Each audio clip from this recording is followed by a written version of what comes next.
Everyone, welcome to channel learn with ease. आज का topic है dissolution of a partnership firm, जिसमें हम सॉल्व करेंगे question number 19 chapter 5 DK Goyal की बुक से क्लास 12 अकाउंट्स के लिए। थोड़ा सा डिफरेंट क्वेश्चन है, एंड तक बने रहना ताकि अच्छे से समझ में आए। ऑनलाइन सेशंस अगर आप चाहते हो तो क्लास 11 और 12 दोनों के लिए है। इंटरेस्टेड स्टूडेंट मुझे व्हाट्सएप कर सकते हैं इस नंबर पर अपना नाम और क्लास। फर्दर डिटेल्स के लिए भी आप इसी नंबर पर व्हाट्सएप करोगे। आप मुझे फॉलो कर सकते हो Telegram channel learn with ease official, जहां पर आप अपने डाउट्स या कमेंट्स लिख करके भेज सकते हो। तो तीन पार्टनर है एबीसी। 1 अप्रैल 2021 को इन्होंने बिजनेस शुरू किया। प्रॉफिट शेयरिंग रेशियो फ्रैक्शन में दी है। अगर आप इसको एलसीएम की हेल्प से सॉल्व करोगे तो आपकी रेशियो बन जाएगी 3:2:1। तीनों ने कितनी कैपिटल लगाई है, ड्रॉइंग्स की है, और 1 साल बाद इन्होंने फर्म को डिसॉल्व भी कर दिया है। किस तरह से एसेट्स को बेचा गया है, लाइबिलिटीज को पे किया है, सारा कुछ दिया गया है। आपको क्या बनाना है, नेसेसरी अकाउंट्स बनाने हैं और आपको दिखाना है कि किस तरह से बैंक में पेमेंट आई और गई, और किस पार्टनर को कैश देना है और या किसी पार्टनर से कैश लेना है। ये सभी कुछ आपको शो करना है। बैलेंस शीट नहीं दी है तो आपको क्या करना है, जैसा कि हम लास्ट 2-3 क्वेश्चन में कर चुके हैं और मैंने आपको बताया, जब भी बैलेंस शीट ना हो आपको और सिर्फ ये इस तरह से एसेट्स और लाइबिलिटीज की इंफॉर्मेशन दी है, तो आप एक ओपनिंग बैलेंस शीट बनाओगे ताकि आपको मिसिंग फिगर मिल सके। तो सबसे पहले यहाँ पर तीनों पार्टनर की कैपिटल दी गई है। कैपिटल तीनों ने कितनी कितनी लगाई है और साथ में ड्रॉइंग्स की है, वो सारी आप माइनस कर दो। तो ये बैलेंसेस आ जाएंगे आपके पास 31 मार्च 2022। ये जो इन्होंने किया, कैपिटल लगाई 10,000, 7,000, 5,000 शुरुआत में लगाई, ठीक है। पूरे साल में इन्होंने जो ड्राइंग्स किए वो आप माइनस कर दोगे। तो ये 31 मार्च 2022 के बैलेंसेस है जब ये फर्म को डिसॉल्व करना चाहते हैं। एसेट्स क्या है, कुछ नहीं दिया, कुछ भी नहीं दिया। तो हम क्या मान के चलेंगे, जो ये बैलेंसिंग फिगर आ जाएगी, जो लाइबिलिटी साइड का टोटल आ रहा है आपका, कितना आ रहा है, 17,000 का टोटल आ रहा है, वही आपकी क्या है, एसेट्स है। तो सन्ड्री एसेट्स आपकी कितनी हो गई, 17,000 की। करेक्ट है। इसके बाद यहाँ पर आपके पास एसेट्स आ गई और लाइबिलिटीज कुछ भी नहीं है। रियलाइजेशन अकाउंट में अब आप कहाँ लिखोगे, डेबिट साइड पर एसेट्स हैं तो एसेट्स को लिखोगे आप टू सन्ड्री एसेट्स 17,000। लाइबिलिटीज नहीं है तो हम कुछ भी नहीं लिखेंगे, कैपिटल बैलेंसेस को आप नहीं लिखोगे। अब यहाँ पर एक एक करके देखो किसने कौन सी एसेट ली है। यहाँ पर जो एसेट्स है, डिसोल्यूशन के टाइम पर पार्टनर्स ने कुछ एसेट्स को टेक ओवर किया, जैसे कि ए ने लिए 5,000 रुपए का स्टॉक लिया है, तो आपकी क्या एंट्री बन जाएगी, as capital account debit to realisation account. A ने कैश पेमेंट नहीं की है तो आप उसके कैपिटल अकाउंट को ही डेबिट करोगे।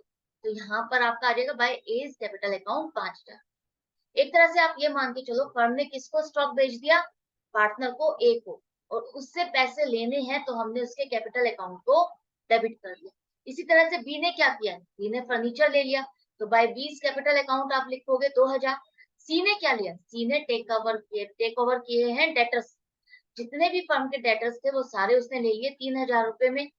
तो ये तीनों ने जितना एसेट्स थी जो भी थी वो ले ली। इसके बाद ये क्या कह रहा है क्वेश्चन में, जो कि इंपॉर्टेंट पॉइंट है समझने के लिए, कि यहाँ पर क्रेडिटर्स को पे करने के बाद अब आपके पास क्या बैलेंस बच गया है बैंक में, 1,000 रुपए का बैलेंस बच गया है। 1,000 रुपए का बैलेंस आपके पास बैंक में बचा है। इसका क्या मतलब, इसका मतलब है जो आपकी कुछ और एसेट्स बच गई, अगर हम इनका टोटल करें तो आपकी एसेट कितनी बनती है, 10,000।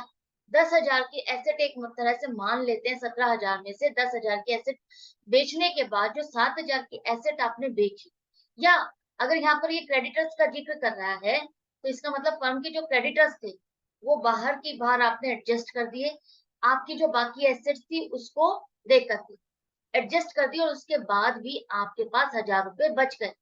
उन एसेट्स को बेच करके या क्रेडिटर्स से आपको एक्स्ट्रा, उन्होंने जो आपको एसेट्स को टेक ओवर किया तो उन्होंने क्रेडिटर्स तो खत्म किए ही, अपना जो बैलेंस था वो तो खत्म किया ही, उसके अलावा आपको 1,000 रुपए और दिए।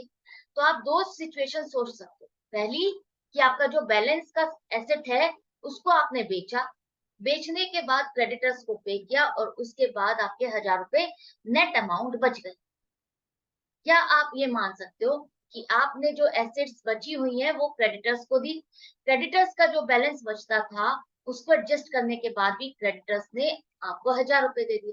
तो ये कुछ भी आप समझ लो, आप ये समझो कि 1000 रुपए अब आपके पास पूरी लाइबिलिटीज को पे करने के बाद, एसेट्स को बेचने के बाद आपके पास नेट अमाउंट 1000 रुपए की बच गई। तो ना तो हम यहाँ पर लाइबिलिटी को पे करते हुए दिखा रहे, ना ही एसेट्स को बेचते हुए और दिखा रहे।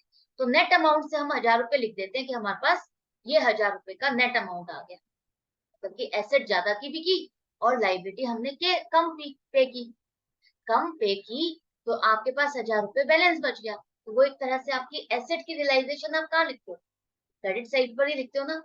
आई होप आपको ये पॉइंट अच्छे से समझ में आ गया होगा। चलो एक एग्जांपल के साथ भी समझो। मान लो आपकी ये जो 7000 की एसेट बची है, ये मान लेते हैं कि ये 7000 की एसेट बची है, जिसे आपने, क्रेडिटर्स थे आपके 6000 के, उनको पे कर दिया। 7000 की एसेट्स आपने बेची 7000 रुपए में ही, और 6000 के आपके जो क्रेडिटर्स थे उनको पेमेंट कर दी।